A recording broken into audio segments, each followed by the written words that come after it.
Anyway, I was talking to one of the guys who was a taxi driver from Africa, and he was telling me about his village and the contradictions he was experiencing between life in the US and life in his tribe. And as he spoke, and I was doing this listening thing that I needed to do in this interview, which was a research study at Harvard, which was kind of high stakes. And, as he spoke and I was listening so hard, I realized I was listening with my skin cells. Like I could feel my skin opening as I was trying to take in this total stranger. And I looked at him and I thought, oh my God, you are so beautiful. And I couldn't believe this feeling I had of connection with this man. That, like I was a Harvard researcher with a clipboard, coming in to study him. And yet there was this incredible thing that I was learning from him about the possibility of connection, and that possibility of connection by finding out that actually every person you talk to is the most interesting person in the world.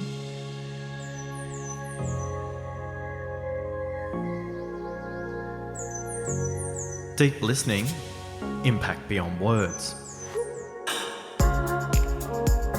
Hi, I'm Oscar Trimboli, and this is the Deep Listening podcast series designed to move you from an unconscious listener to a deep and productive listener. Did you know you spend 55% of your day listening, yet only 2% of us have had any listening training whatsoever?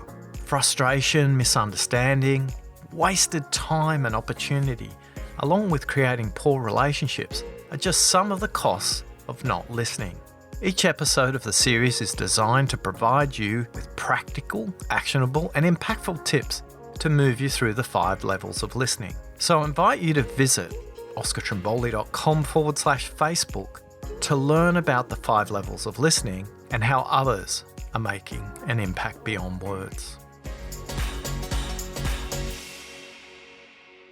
Jennifer Garvey Berger is a global leader who shapes the thinking of the most significant commercial, public sector and health systems in the globe. She's co-authored the book Simple Habits for Complex Times, Powerful Practices for Leaders, and it's one I recommend to a majority of my clients because it's a practical intersection of academic evidence and a pragmatic practitioner's perspective, how to get it done day to day.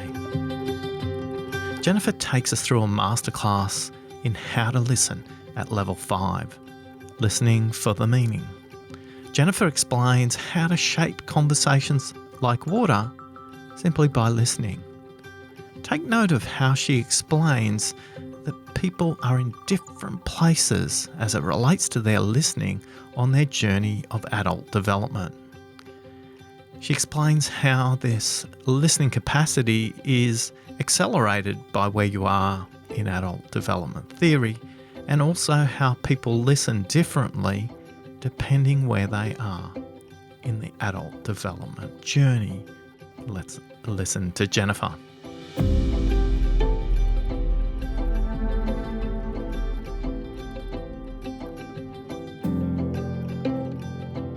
What frustrates you when other people don't listen to you? Like you, I am a lover of listening. It is the thing I care maybe most about in human interaction. And so it's funny, there are of course times when I get frustrated by people not listening, but so often I go in listening to them that the space between us is interesting. I don't know about you, but I find listening is kind of contagious.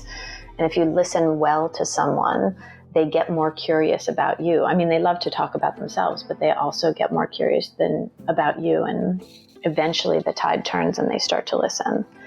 And I think I also use, and I don't know if this happens to you, I also use listening as a way to shape the conversation, because I can shape a conversation that I'm listening to. I think I shape with water. I think it's very gentle. I think the thing that, what would people say? I think the thing that people say is that I listen to how they mean something, why it matters to them. I'm most curious about those questions of meaning. Why is this most important to you? What's most beautiful about it? What's the scariest thing about it? And so we get to go places that they haven't been before. And so I have the sense of holding somebody's hand and walking with them through their own sense making as far as they want to go, but kind of helping them know that I'm there and curious.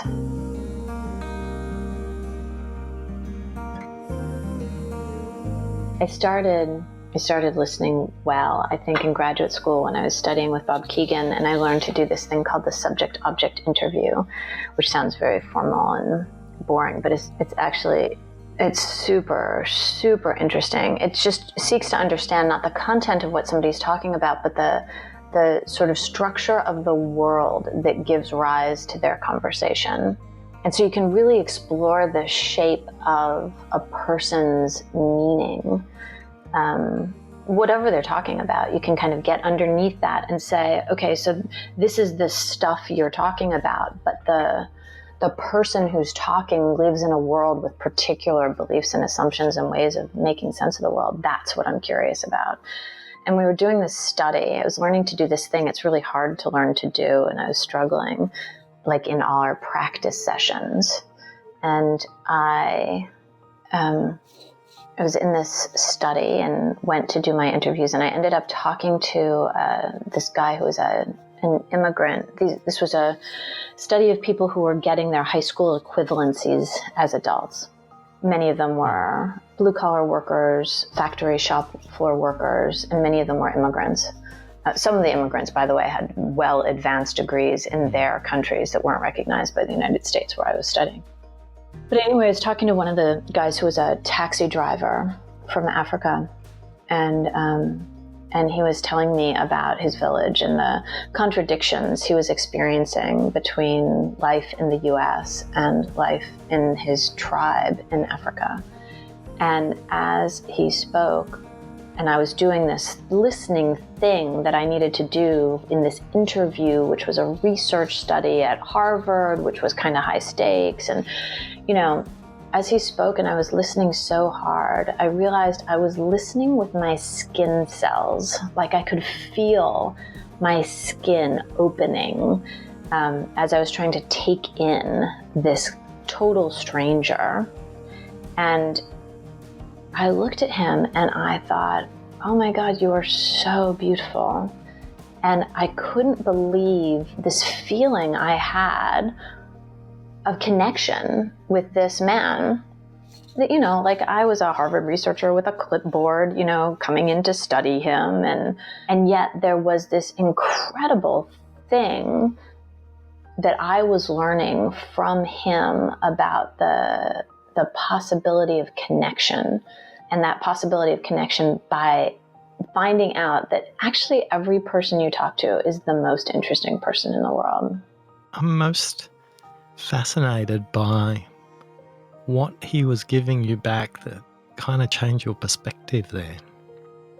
I think it was watching him wrestle with this question that was really important to him. He was wrestling with, in this case, it was a question about how could you be loyal to your family and your tribe at home and also live in this new context and find your way there. And I think I saw the total beauty and coherence of that struggle. It wasn't my struggle. We were talking about, you know, like a bride that his family had bought for him and how to deal with this bride and the purchase. Like, these were very foreign concepts to me. And in another context, I might have found myself in a space where I had advice for him, or I had some kind of judgment about the fact that he was buying a bride. But in that moment, my job was to do this deep structural interview, this deep listening space. And it was such a hard thing to do that I didn't have the wherewithal to also be judging or also be giving advice or any, like I didn't know anything. I was just doing this one job and listening as hard as I could. And I think it was that thing that that when I could quiet down the noise of my own opinion or my own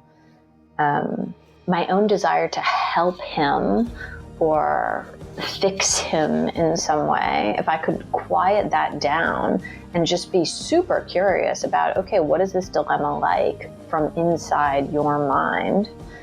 Like that was just a different way of having a conversation.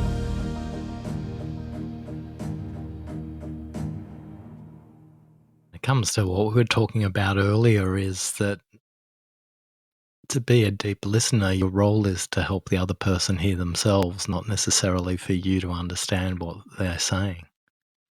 The thing that I was going for was an understanding of how the world looked from his eyes, as opposed to an understanding of what he was talking about or what he ought to do. Like the whole content of the piece was not a thing that I could even sort of get my hands around. It was so foreign for me. So I'm curious right now, and I always wrestle with this tension about asking a question if it's about me or the audience, so I'll explore it with you.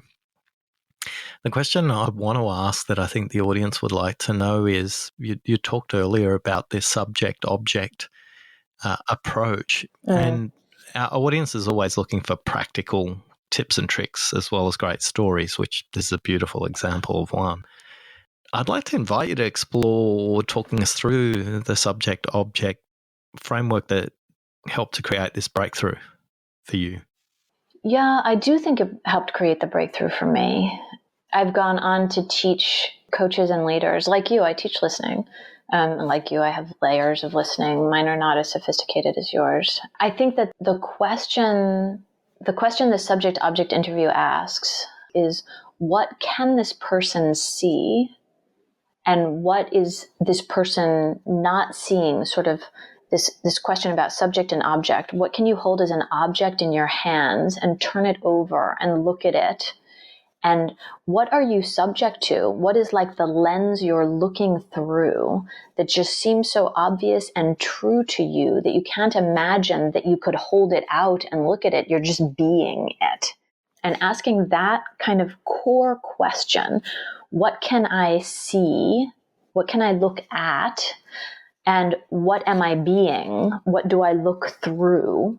Turns out to be, like, if that's the hunt you're on as a listener, it changes everything. Because you have this theory that listening is for the speaker.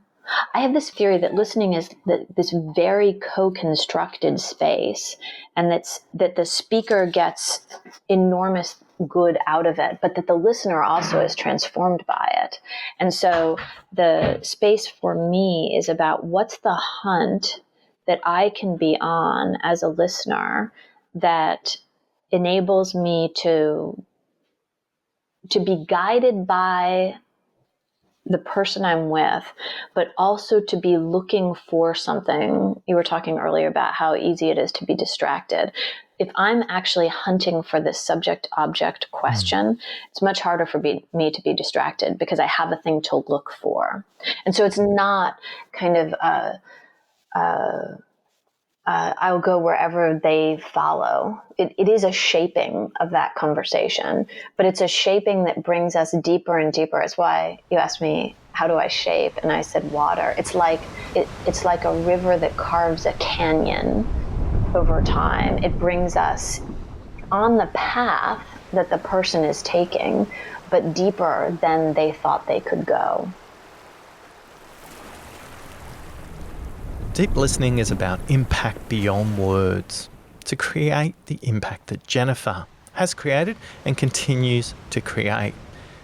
Listening for you or listening for them. Before we can get to a place where we really understand how to listen for meaning, we need to understand what are the barriers that are getting in our way.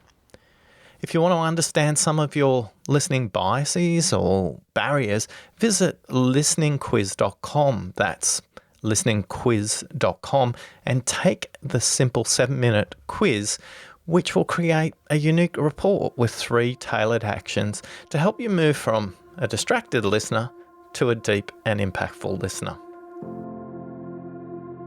Do you have a contrasting story that might bring that to life in a slightly different way?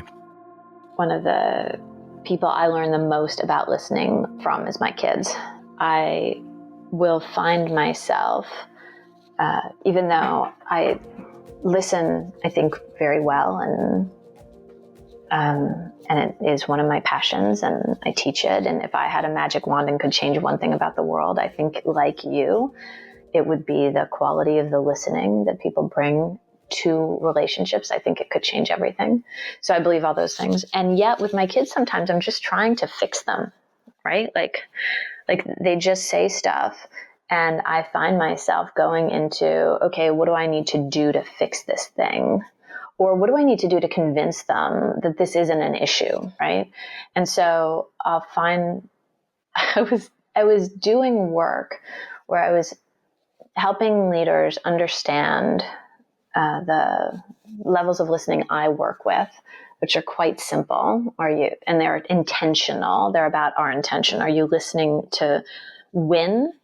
And in a conversation, are you listening to fix, or are you listening to learn, right? Like, these are very kind of simple ways to think about listening. But anyway, I was teaching this with a case study, a quick case study that I used with leaders that was kind of about a kid complaining on a Sunday night about school the next day. And most people, when you give them this little case study complaining, most people say their response to the kid would be like, yeah, I hate work too. You have to go to school, or pull your socks up, sweetheart. Like, do you know how much I pay for your school? Or, like, I hated school as a kid too, get over it. Or, no, you always have fun at school. You have so many friends, or whatever, right? Like, these are the common responses. And then we explore together in our workshops the way those common responses might not be as helpful as they could be. So I teach this regularly. And then one Sunday, Aiden, my son, said to me, I'm really dreading school tomorrow. I really don't want to go. I really think school is so boring. I really hate school. And out of my mouth came, oh, sweetie, school's really important. And like, nobody likes everything all the time, but it's really important for you to go. And I thought, oh my God, I teach this with this exact example. And here it is, like, here I am in the moment. And this is the thing that like automatically leaves my lips. And I stopped, and I, like, with horror that I had just said so many of the sentences I write down, and then later the leaders and I laugh that had been their first reaction. And I said, wow, Aiden, that sounds really hard. Can you tell me what feels hardest right now for you about going to school tomorrow? And we had the most beautiful conversation. I just stopped. I stopped trying to fix him. I stopped trying to cure the thing. I stopped trying to just make it go away. And I found out what was going on for him. And to find out what's going on for another person, particularly somebody you love so much as we love our children, that's extraordinary. It's extraordinary. And so, yeah, I think there are times when no matter how much we love to listen, we still listen shallowly.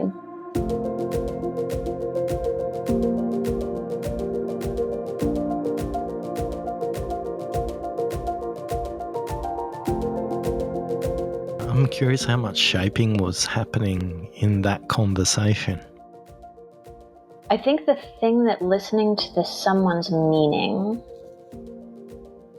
does for them is it helps them understand what the actual problem is in the quiet place we don't even tell ourselves about. There's some deeper reason for the emotions that are arising. Hmm. And listening very well helps us find that place so that we can have a conversation with ourselves about what that is. And then we can make different decisions about it. And that the things I learned about Aiden that day were very deep and really powerful for me to learn, and I think powerful for him to learn. But the being together in the hardness of it and not trying to fix it or solve it or sort it or tell him he was wrong was, I think, a key piece of the endeavor. In those really powerful moments that you just explored with Aiden, do you think shaping is like a wave, or it was a bit more subtle in that conversation? In that conversation, it felt like a still pool of water. Like, how could we quiet together and just, hold our breath and go as deep into that still pool as we possibly could, and find that sometimes those still pools are really deep and there's lots going on in them. So it felt more like the time it takes to notice and explore, as opposed to I gave up trying to shape his opinion about things, which is what I had been doing before. I mean, I'd been failing to do before, but I'd been attempting to do it.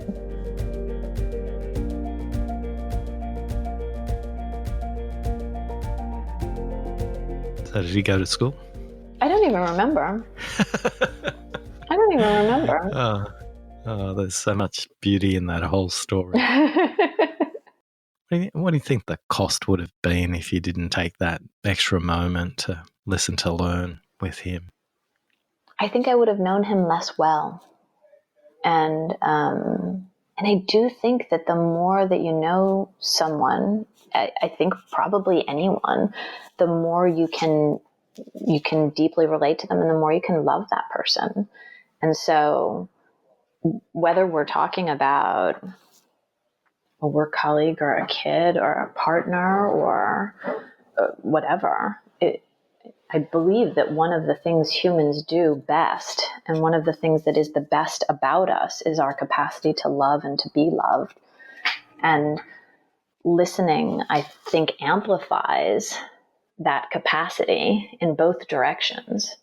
So I think listening is great for problem solving, and I think it's great to help people get unstuck. And, I think it's great for complexity because it helps us learn and explore things that our own minds wouldn't hold, because we can take more perspectives when we listen. So all those things are great.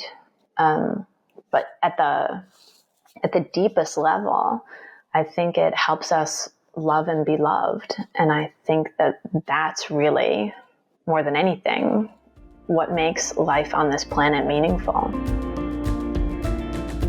Jennifer's just reminded me of episode 7, where world-class mediator Ken Cloak explains the role of language and meaning, and how some dirty dishes in a dishwasher create enough conflict between the couple Ken is working with to help each party understand what they really mean.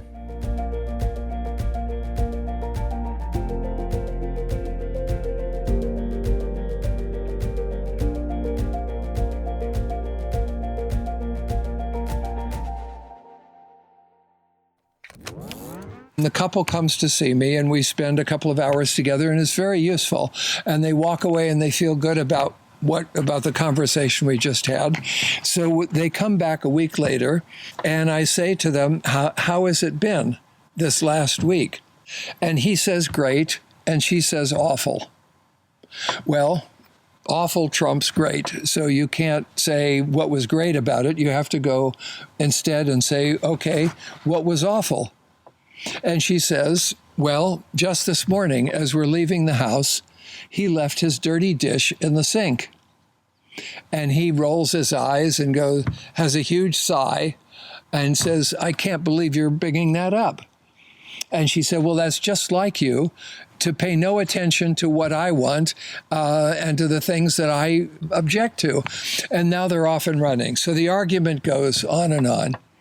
So here's the basic situation. They're getting into this huge argument, and the emotions are getting very hot. And the thing that they're arguing about is a dirty dish in the sink. And those two things don't match. So if they don't match, in other words, if you can't make an equal sign between them, it means there's something else other than just the dirty dish in the sink. And the other thing that there is the meaning of the dirty dish in the sink.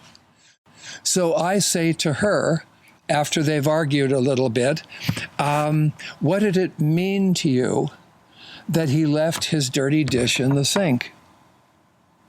And she said, it means he doesn't respect me. Okay, now that's significantly more important. You can understand why somebody would get upset, not so much about a dish, but about respect. But this even doesn't go quite deep enough, because I can tell from their argument that this has touched a deep place inside of her. She's really upset about this, and he doesn't get it. And so I say to her, what does it mean to you that he doesn't respect you? And she says, it means he doesn't love me. Okay, now we've got it. The dirty dish in the sink doesn't just mean the dirty dish. It means he doesn't respect her, and because he doesn't respect her, it means he must not love her. And now his mouth drops open because he can't believe that we've gone from this dirty dish to the fact that he doesn't love her.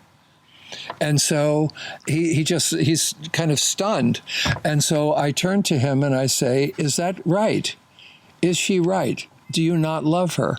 And the reason I say that is because she's taken him to an existential place, a place which means everything for their relationship. Maybe he doesn't love her. And maybe that is the truth, and that is what's going on. But if that is the truth, I have to give him permission to say that, because if I don't, she won't believe what his answer is. And so I say, is that true? And he says, no, it isn't true. So I say, tell her whether you love her or not. And so he turns to her and he says, I do love you, and I do respect you, and I'm sorry about the dirty dish in the sink. And so now he's apologizing for what happened. Listening at level 5, listening for the meaning, is the ability to create an impact beyond words. It's an ability to create a step change through what you do, through what you can contribute, and what you can create in the world. Yet there are many barriers that get in our way before we can achieve mastery at level 5. If you want to understand some of your listening biases or barriers, visit listeningquiz.com, that's listeningquiz.com, and take the 7-minute quiz, which will create a unique report that's tailored with 3 specific actions that will help you move from a distracted listener to a deep and impactful listener.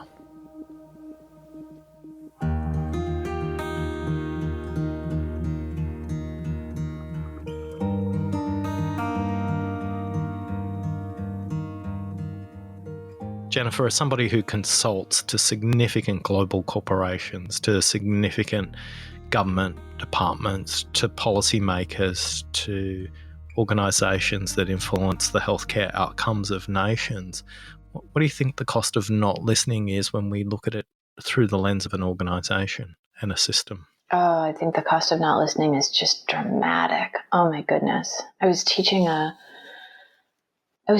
really deep form of listening at a leadership program once, and it was a pilot, and this was a big global tech company, and these were senior leaders. And I got to a place, I don't know if this happens to you and your programs, but I got to a place where I thought this particular variety of listening I was trying to teach is just too hard. It's too hard. They're struggling with it. They don't understand the benefits of it. I overshot on this one. And I was feeling my head was going, right? And they were in trios practicing this deep form of subject-object listening, which we call listening to unlock, because it very often gets to something that unlocks a possibility. But it's tricky. It's a tricky thing to learn to do, and it's a little slippery what you're listening for. And people had been practicing it, and they were going off into problem solving, and we kept bringing them back, and they were like, "What if the point isn't to solve the problem? What are we going to do?" But we stuck with it because we were halfway in, so we needed to keep pushing through until the end of that exercise. And at the end of that exercise, one of the leaders that had been the most confused and kind of encouraging us to change the design in the middle of that activity said, I went into this and as you know, for the first little while, I didn't understand what you were going for, and I couldn't hear the thing you were wanting me to listen for. But actually, once I started to hear what you wanted me to listen for, a whole different possibility opened up. And now I just have the sense that if the leaders, the top leaders in this company could listen to each other in this way, peer to peer, could listen to each other in this way, it would fix about 80% of the difficulties in this organization. Because I think that most of the difficulties we have with the top leadership, with the strategy and the implementation and the rewards and blah, blah, blah, blah, blah, blah, blah, all these things, are because we're not listening to each other deeply enough. And that module stayed in that program, as you can imagine. And they've been trying to expand the number of leaders who get access to this practice, which is really hard, of suspending what you're on about and listening deeply in this unlocking way to another person. And what we have found is that people discover the thing that's been keeping a relationship stuck, an issue stuck, a product stuck. And once they bring it out into the open, things get so much easier. And so I think the costs are unbelievable. I think an enormous amount of our time in organizations goes into protecting and defending our patch, our egos, our power, our safety, for all kinds of good reasons. Humans are wired to do that. And listening deeply opens us as listeners and opens us as speakers up to a new possibility that gets us out of that protective mode and into this co-building space that I think is just so much more helpful for human beings who are trying to co-construct a thing like an organization or a policy or a health system. So I do actually think that it would make an unbelievable difference for leaders to listen to each other more deeply. Do you think there's any relationship with where people are on their journey as a leader and their development and their ability to access the kind of thinking that we're talking about? It's actually a twofold question. It's about how do our adult development capacities shape our ability to listen? But I also think that there's a second question, which is how does our listening shape our adult development capacity, right? Because I think listening is itself fundamentally developmental. This adult development theory describes a kind of journey we take or can take over the course of our lives from when we're kids all the way through our lifespan. And it's a journey of increasing capacity to sense ourselves and others. And it's a journey of increasing capacity to sense the system and to influence the system that we're in. So earlier, we have very limited capacity to sense ourselves and others. We are, I call it the self-sovereign space, because we're like the kings and the queens of our own dominion, but it's a dominion of one person, and we can't really get into the minds of others. Now, I would have told you once that you can't listen super well from this place. But in fact, I saw my kids listen super well to each other when they were really little. So it's possible to listen well from that place, but a lot of things have to be suspended. Like, you can't have any skin in the game. It can't be an issue that you're really involved in. You can like pause in this place and listen to another person. But it's not about you. It's about kind of a practice that you're doing. Over time, we become much more permeable to other people. And in fact, we open ourselves up and become part of some kind of tribe, some kind of society, some kind of community of practice or profession or religion. And we call this the socialized mind, because this is the time when we actually subordinate our interests for the interests of the group. No longer are we rulers of a dominion of one. Now we're members of a society of many. And that society tells us what to do, tells us what good and bad is, tells us what success looks like, tells us how we should live our lives, how we should do our jobs. And we can use that external measure, which we have breathed in, so it becomes a part of us in this socialized way. In the self-authored space, we get a little tired of being just a member of that community, a co-equal member of that community, kind of making decisions about our lives. And we get tired of being written by that script. And so we pick up the pen and start to write our own story. We become kind of the chief of that little socialized space we were in, and we get the deciding vote when important other people or ideas disagree. And it's at this point where we can take and hold the perspectives of others, and we can hold our own perspective simultaneously.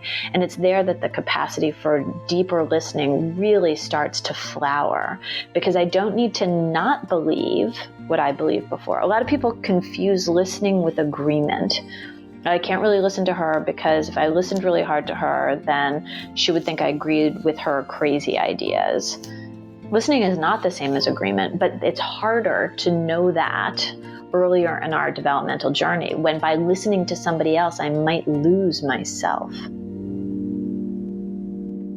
As we grow, we can listen deeply to other people and feel confident that we can still hold ourselves well. But there's still another place on this developmental path, which is eventually some people, very few people actually, it's like less than 5% of the adult population, eventually some people realize that they are not in fact the sole authors of their lives, that life is very co-constructed and interwoven, and that they will never be, in their own perspective, big enough, strong enough, smart enough, solid enough to handle the world as it comes at them. And that in fact, they are created in communities, and that they are shaped and changed by those communities from moment to moment, not losing themselves, but watching themselves change. We call that the self-transforming place, because life becomes a transformational experience. And I think in that place, listening is natural. Like, it is the natural habitat, the natural way of walking through the world. It's not a thing you have to try to do or remember to do. It's a thing that happens because you happen to be fascinated about the world and other people. And so you engage in the world in a different way. That less than 20% of the population of the adult population is in that first place, the self-sovereign place.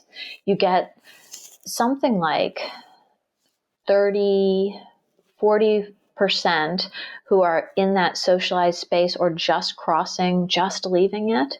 And then you get another, whatever percentages are left, like 40% of people who are close to the self-authoring place or firmly in it, with just a handful of percents, depending on which theory you look at. It's between 2 and 5% of people who are crossing into the self-transforming space. So the bulk of most adult lives is spent either in the socialized space or in the journey to and the arrival at the self-authored space. I love the next set of questions that Jennifer poses to help all of us understand how to explore meaning during the dialogue. I think really connecting to our curiosity is one of the key steps. Like if you're listening to make another person happy, I find that doesn't last very long. But if you're listening because you yourself are ragingly curious about the other person, that seems to be the fuel that increases our listening capacity. And one of the ways I find that fuel and find that curiosity is by asking questions that kind of push to the edges, like what was the hardest for you about that? What was the most important thing to you about that? What was the riskiest, most rewarding? Those kinds of most and least questions, if you ask them and then ask them a couple of times more, you actually get yourself deep into a place very quickly where the person is talking about something that matters so much to them. And I think it's really hard not to be fueled by your curiosity when somebody's telling you about what's most important to them. It's just always interesting.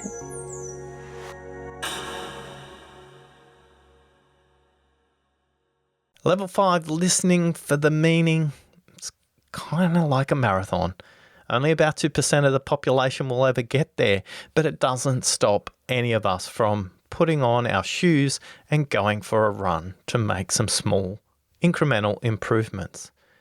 Every single one of us is capable of completing a marathon, but it's ultimately about deciding to do it rather than overwhelming yourself with a thought of 42 kilometres or 26 miles.